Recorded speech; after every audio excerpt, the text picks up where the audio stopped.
And he became the love of your life. He became my husband And he and became the love of my life, yes. And he became the one who donated one of his kidneys to you.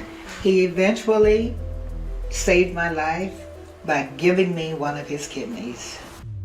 No cameras were rolling, no stage lights, no backup dancers or sequins, just a quiet moment, years in the making, that no one saw coming. After Tina Turner's death, the world mourned the queen of rock and roll, replaying her triumphs, her tragedies, her unforgettable voice. But as headlines faded, one voice emerged that hadn't yet been heard, the one closest to her heart. What he shared wasn't a tribute or a press release, it was something else entirely, something personal, and it caught even her longtime fans off guard. What did Tina leave behind that no one expected? And why is now the moment he chose to speak? A childhood marked by abandonment and survival. Tina Turner entered childhood already burdened by instability and emotional turmoil. Her early life was marked by a volatile and strained relationship between her parents, Zelma and Floyd Bullock, which created a tense and unpredictable home environment. When Tina was just 11 years old, her mother abruptly fled the household in an effort to escape her abusive husband, leaving Tina behind without warning or explanation. Not long after, her father remarried and also left, effectively abandoning her and placing her in the care of her strict, religious grandparents. The sudden loss of both parents, first emotionally, then physically, left a deep and lasting impact. Tina often reflected on this period of her life with a profound sense of rejection, later revealing in interviews and memoirs that she felt unwanted, unloved, and forgotten by the very people meant to protect her. It was a wound that never fully healed, and one that shaped how she viewed herself and her worth well into adulthood. Life with her grandparents provided little comfort. Tina's paternal grandparents, both devout members of the Baptist Church, enforced a strict disciplinary household that emphasized religious routine over emotional support. Tina was expected to perform household chores and attend church regularly, and although she did find an early outlet in gospel music, the emotional toll of isolation and loss hung heavy. Memories of picking cotton as a child and navigating a fractured family structure added to the sense of hardship. It's telling that Tina later admitted she couldn't recall feeling nurtured or secure during these early years, and her childhood became a formative crucible, teaching her survival long before she ever found success. Misery seemed to persist during the tender years of adolescence. After a brief meeting with her mother in St. Louis, Tina lost one of the few people who would stay unwavering in her life, her maternal grandmother. At that moment, she also lost her half-sister, who died in a car wreck, adding another layer to her sense of emotional solitariness. Those experiences created deep emotional scars, but they also laid the foundations for her endurance. The teenage years of Tina as a domestic servant in white houses of Tennessee exposed her to the remarkable societal splinters. She came to know very deep, yet different realities, strengthened her value for injustice. Much has been discussed around Tina in her later metamorphosis into a global idol, but not much gets said of the girl so quickly formed by abandonment and silence. How much would early treachery from those who were supposed to love her harm her tolerability for the relationship she would later experience with Ike Turner? Was that first conditioning, the feeling of being far removed from and powerless in her life, going to be the psychological foundation for her many years goes without ever leaving that abuse? She became a symbol of survival and strength in the end. But her earlier years could tell you a different, somewhat darker story. One about a girl who learned to suffer long before she got around to learning how to sing. But before the world knew her name, one unexpected moment in a nightclub would flip the trajectory of her entire life. From church choir to queen of the stage. Tina Turner's metamorphosis from Anna Mae Bullock to the explosive performer known around the world didn't happen overnight. It was forged through a blend of raw talent, fearlessness, and fateful timing. After relocating to St. Louis in her teens, Anna Mae was drawn to the vibrant rhythm and blues scene that pulsed through the city's nightclubs. It was in one of these venues, the Manhattan Club, where she encountered Ike Turner and his band, Kings of Rhythm. She was captivated by their performance and boldly asked to sing. That impromptu moment would change everything. Her voice, unpolished but emotionally potent, impressed Ike so much that he invited her to join the band. It wasn't long before he rechristened her Tina Turner, giving birth to a new persona that he could mold and control. The name Tina wasn't just a stage identity. It was part of a calculated move by Ike, who even trademarked it to ensure she couldn't perform under it if she ever left him. From the outset, her rise was intertwined with control and manipulation. Yet, on stage, Tina erupted with uncontainable energy, a contrast to her off-stage self, who was still unsure of her worth. Her performances were electric, wild, passionate, and utterly magnetic. Audiences were mesmerized by her commanding stage presence and gravelly voice.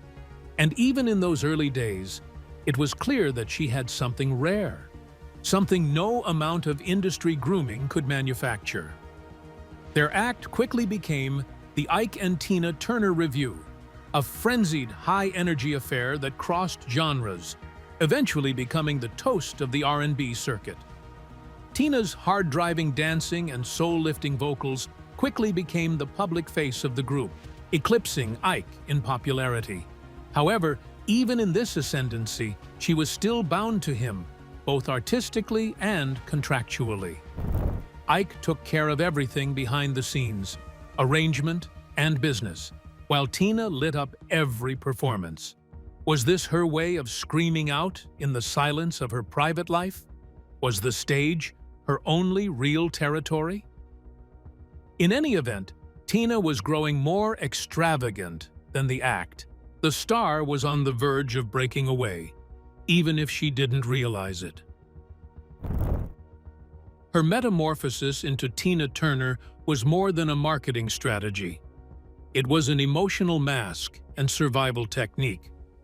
For a teenage black woman from a broken home, the stage represented everything she had never known: power, prestige, and dominion over an audience. But the greater her fame grew, the lesser the connection between the woman and her image. Was Tina ever truly allowed to be Anna Mae again? Or did the fame take away anything she had that consisted of being Anna Mae? These questions wash over the reflection of her origin story. Story of reinvention, yes, but also of a woman trying to protect the last bits of herself before stepping into the light. Behind the music, the Ike and Tina Turner Revue was one of the most electrifying acts of the 1960s and early 1970s, a spectacle of soul, grit, and unrelenting rhythm. On stage, the duo was magnetic. Tina commanded attention with her kinetic movements, raspy vocals, and undeniable charisma, while Ike directed the music with precision and force. They toured relentlessly, headlining shows across the US and Europe, and even opened for the Rolling Stones.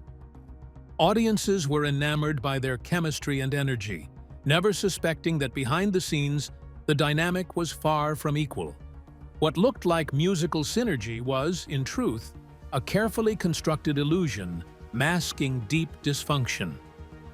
Privately, their relationship was defined by control, coercion, and violence. Tina later revealed that even as the spotlight burned brightly, she was suffering in silence. The marriage, which began in 1962, was marred by repeated abuse, both physical and psychological. Tina was beaten, isolated, and manipulated while being paraded in front of crowds as half of a glamorous power duo. Ike's grip over every aspect of their partnership, from finances to branding, left Tina with little personal or creative freedom. Could it be that the very performances that made them famous were also a form of escape for Tina? A place where she could momentarily reclaim her body and voice? This contradiction between public image and private torment became a cruel duality in Tina's life. As the review gained commercial success with hits like Proud Mary and River Deep, Mountain High, Tina was increasingly being hailed as a trailblazing performer. Yet, off-stage, she lived in fear. The glittering costumes and high-octane dancing often disguised the bruises and exhaustion she carried.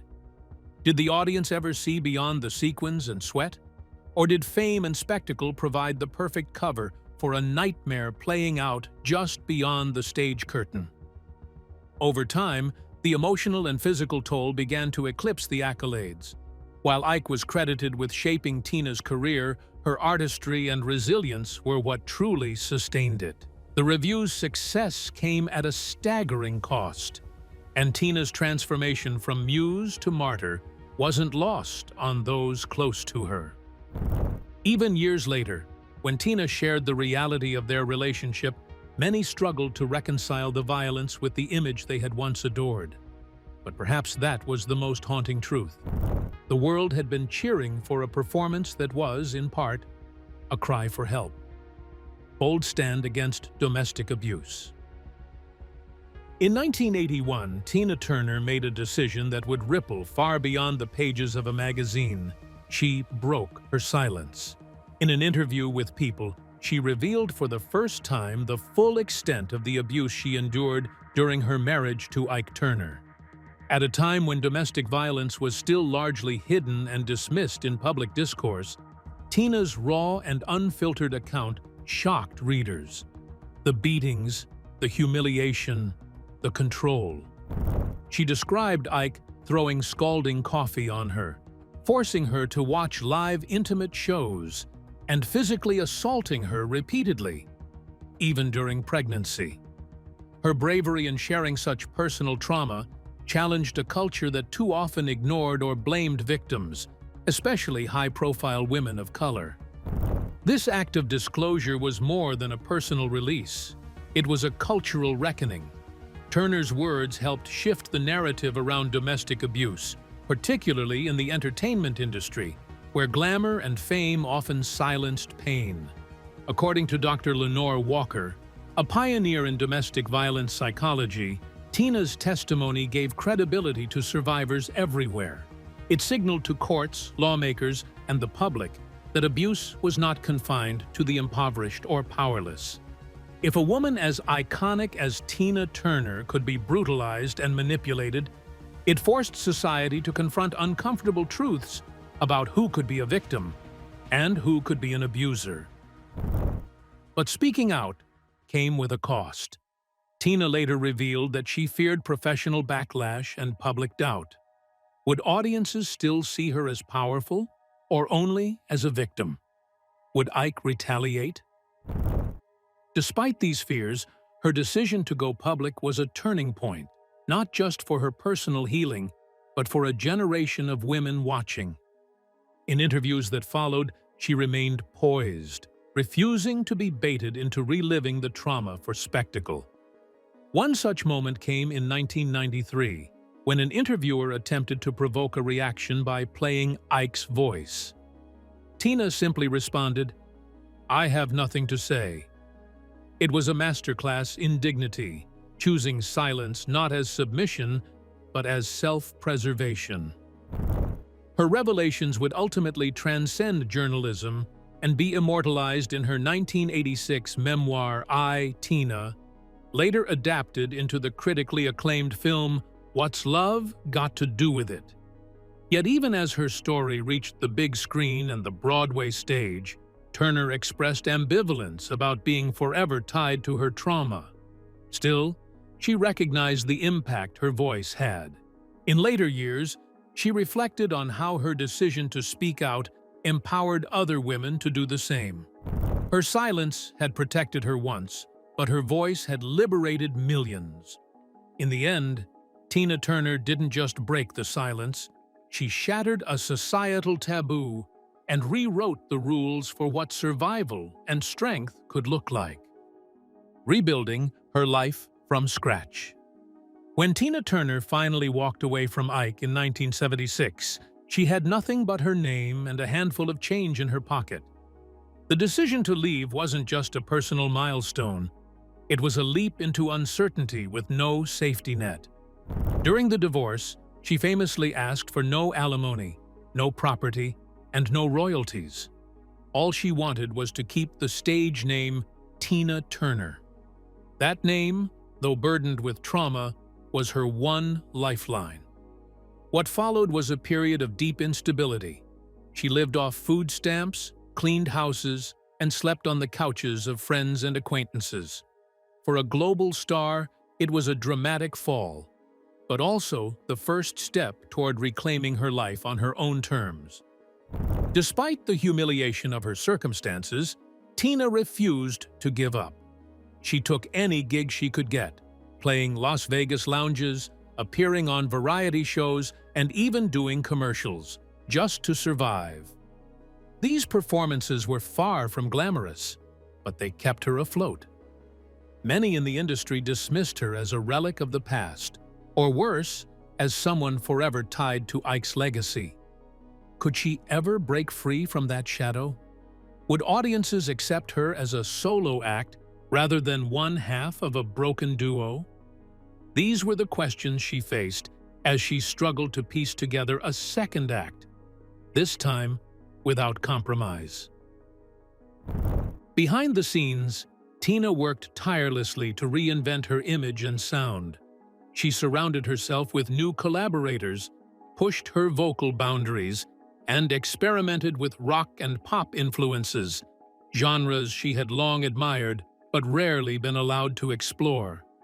Her determination wasn't fueled by revenge, but by a quiet, burning desire to be heard on her own terms. There was a sense of urgency. She wasn't just fighting for a comeback.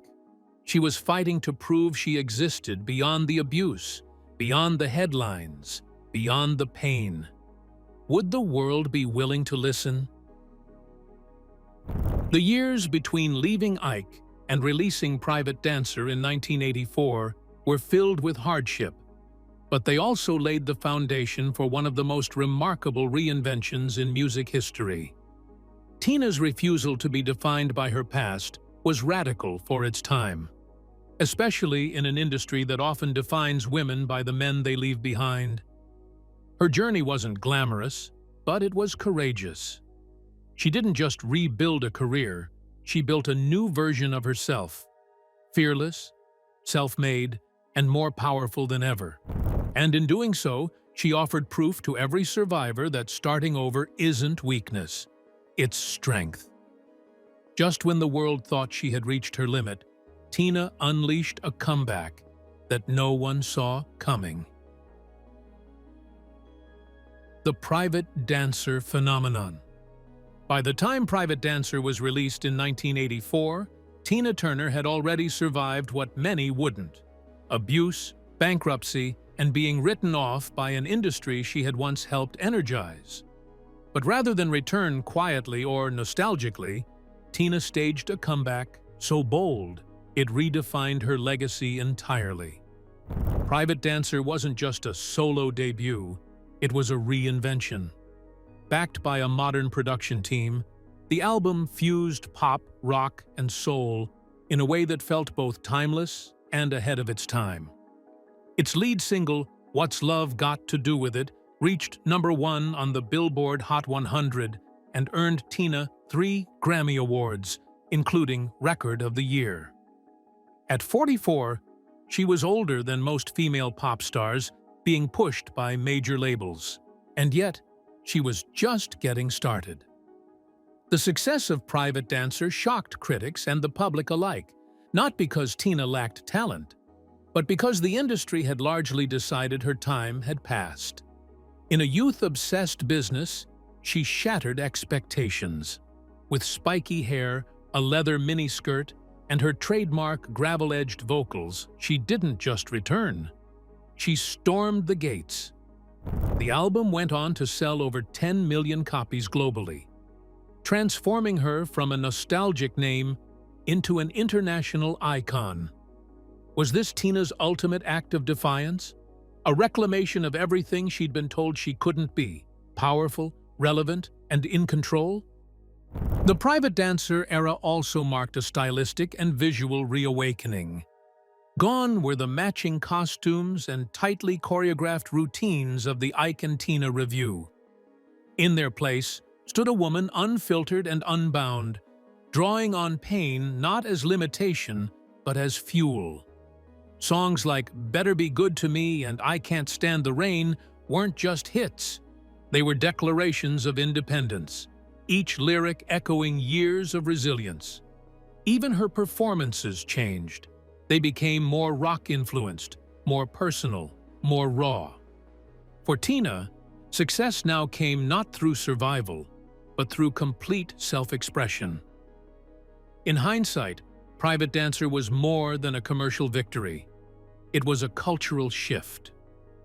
Tina Turner had crossed industry lines, racial boundaries, and ageist assumptions to become one of the few black women to dominate both the pop and rock charts on her own.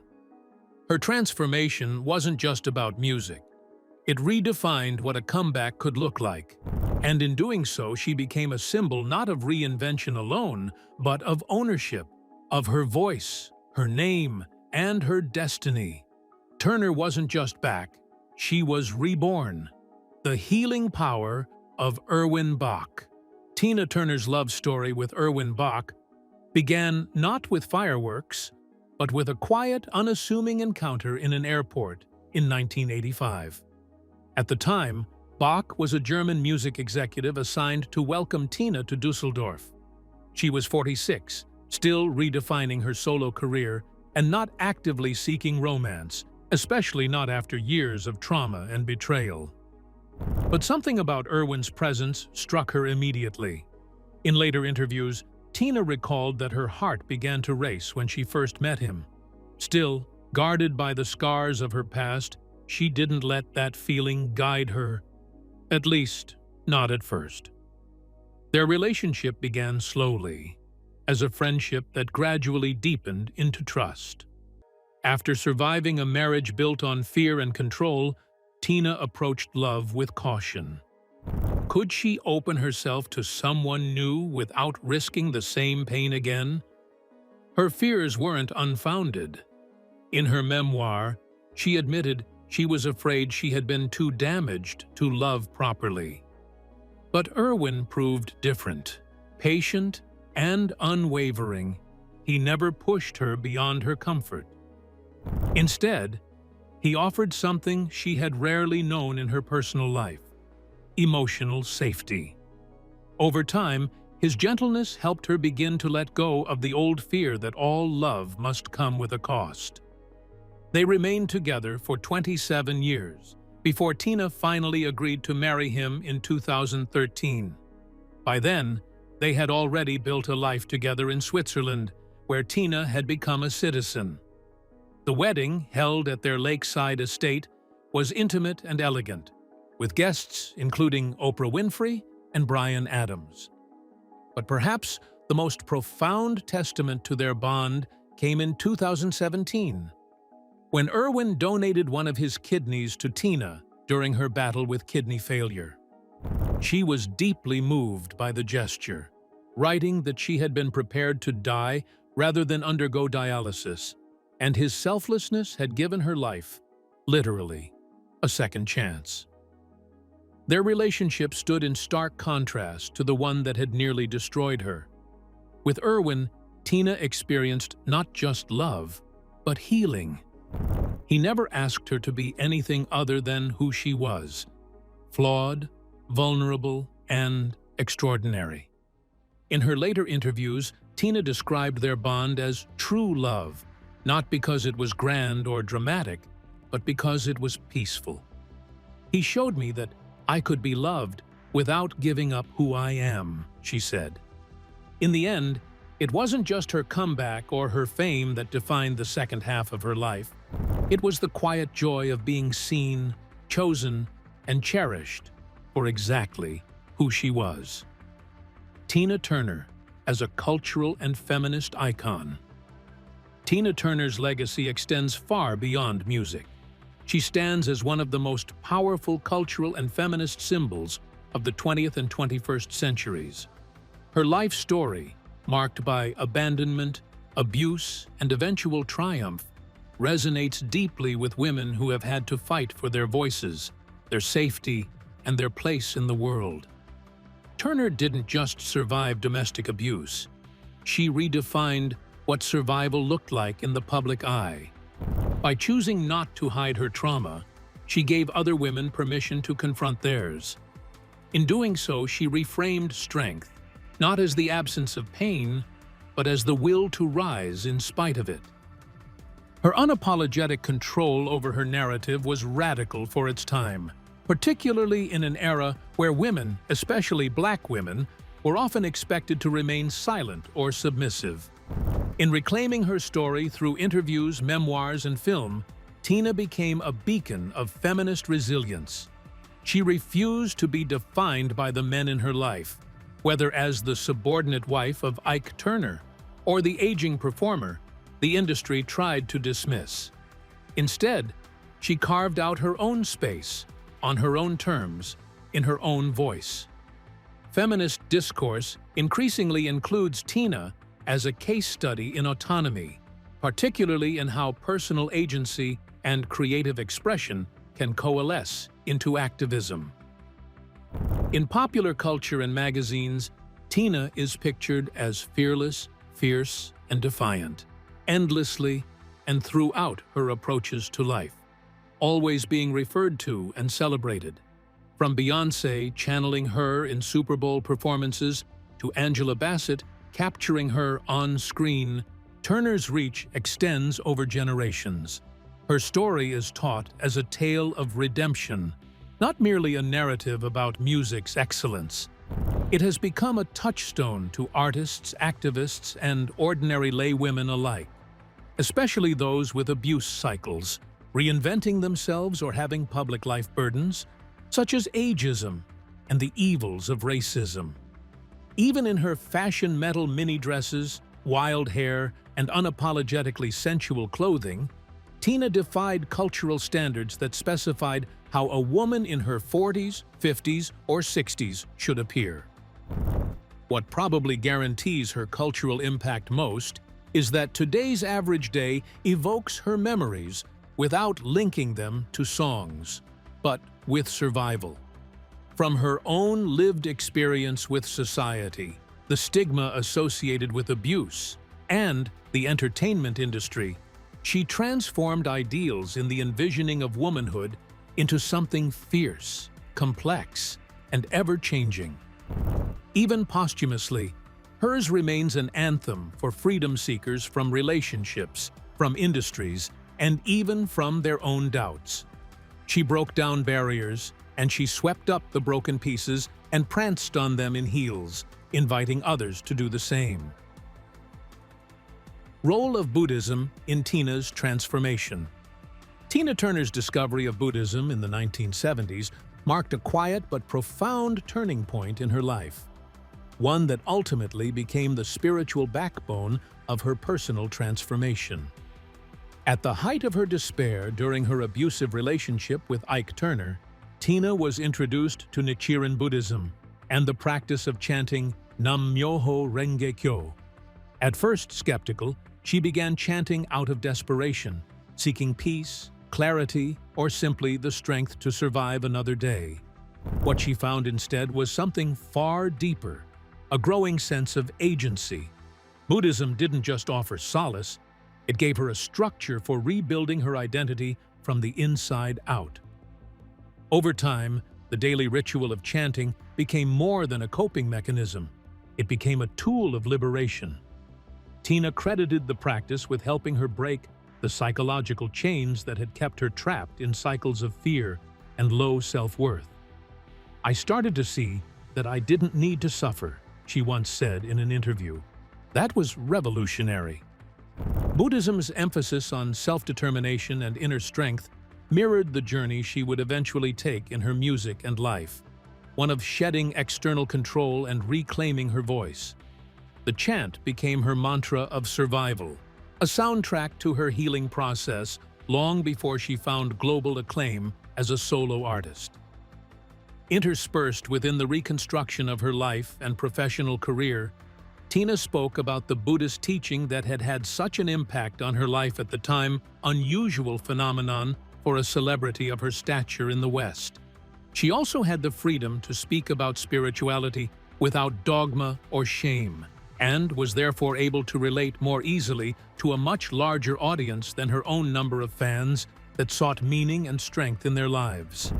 She released as well one spoken and musical album, Beyond, that includes the Buddhist chants of the world, combining them with spiritual traditions in 2010. But while it was pain and performance that brought her fame in those days, this was now the era of presence and peace in her life. Buddhism proved the resource that not only helped Tina to survive her past, but also transcended it. Thus, the spiritual journey of Tina Turner found its way into the hearth of public identity and brought it closer to women and survivors who considered her as a potential success map for how to heal without forgetting. Does it then make sense to say that chanting has allowed her to heal from trauma and completely rewrite the narrative of her life? For Tina, spirituality was never about escape. It was about being that she was not looking to transcend the life story from which she hailed, but rather sought empowerment within it. In the end, it was not just Tina Turner practicing Buddhism for faith. It was also about reclaiming power, choosing self-love, and chanting her way back into her own body, her voice, and her truth. Her voice may have quieted, but something left behind is now making more noise than anyone expected. The legacy lives on. Tina Turner's passing in 2023 left the world with not only a profound sense of loss, but also a renewed urgency to honor her legacy. In the months and years following her death, a wave of tributes, retrospectives, and newly unearthed material flooded the public sphere, reaffirming her iconic status. Among the most buzzed about was the posthumous release of Hot For You Baby, a previously unreleased track that showcased Tina's raw, electrifying vocal power, untouched by time. Fans and critics alike marveled at how the song seemed to bridge her R&B roots with the rock-infused sound that had defined her later solo years. Was this track a hint of other hidden gems waiting to be discovered in the Turner Vault? Beyond the music, Tina's story continues to resonate on stage. The Broadway musical, Tina. The Tina Turner musical, which had opened before her death, found renewed emotional weight in its performances. Audiences wept, cheered, and connected with her journey more intimately than ever. The show, which charts her rise from nutbush to global superstardom, now functions almost like a living memorial, one that invites viewers not just to admire, but to feel. New international productions of the musical have since opened or been announced, extending her influence to new generations and cultures. Will Tina become the rare artist whose biography eclipses even her discography? Documentaries have also played a pivotal role in shaping how Tina's life is remembered. HBO's 2021 documentary Tina, released just before her death, offered what many believe was her final word on her own legacy. In it, she expressed gratitude for her success, but a clear desire to move beyond the abuse narrative. "It wasn't a good life," she said with unflinching honesty. But the second half was. Since her death, there's been speculation about further biographical projects, including a potential film focused solely on her life post-Private Dancer, a period often overlooked in popular storytelling. Could such a film finally give full credit to the artist she became, not just the trauma she overcame? But perhaps the most lasting element of Tina's legacy lies in her symbolic role in social and cultural advocacy. Her story is now invoked not just in music history, but in conversations about domestic violence, aging in the entertainment industry, Black womanhood, and resilience. Murals, scholarship funds, social justice panels, even university courses have begun incorporating her life as a case study in empowerment and self-reinvention. Tina Turner may be gone in body, but her voice, gritty, glorious, and unrelenting, continues to echo across time, space, and disciplines. And as long as there are people needing proof that reinvention is possible, her legacy will never fade. If Tina Turner's story moved you, don't forget to like this video, leave a comment with your thoughts, and subscribe for more untold stories behind the legends. And if you're ready for the next chapter, click the video on your screen now. You won't want to miss it.